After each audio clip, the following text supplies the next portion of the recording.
nga panalanginan pa ka, adunay dubling panalangin sa Ginoo diha nimo.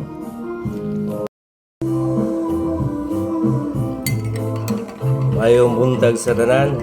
Kumusta to mga buds diha? Happy New Year ka na tong tanan, no? So, mga pinapunta buds dayong atong Paris ko anra. Gabi man eh. No, gabi. So, mura ni atong Paris sa kapiron. May nalang mainita ng tiyan. Then, mabusog po taring gabi. By the way mga buds, Happy New Year kanyang tanan diha, no? So, 2025 na. Akong pag-ampo, especially sa mga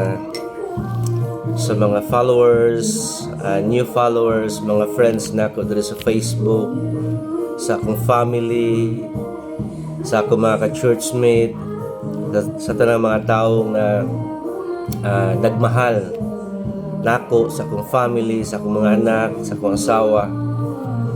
Akong prayer ninyong kaning 2025 mahimong pinaka the best year para sa imong kinabuhi.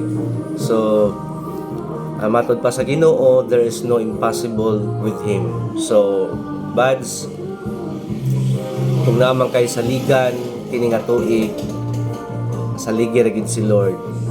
Tungod kay matud pa niya diha niya wala imposible. So akong desire sa akong kasing-kasing para nimo buds nga naminaw nagtan-aw sa akong video nga panalanginan pa ka, adunay dubling panalangin sa Ginoo diha nimo.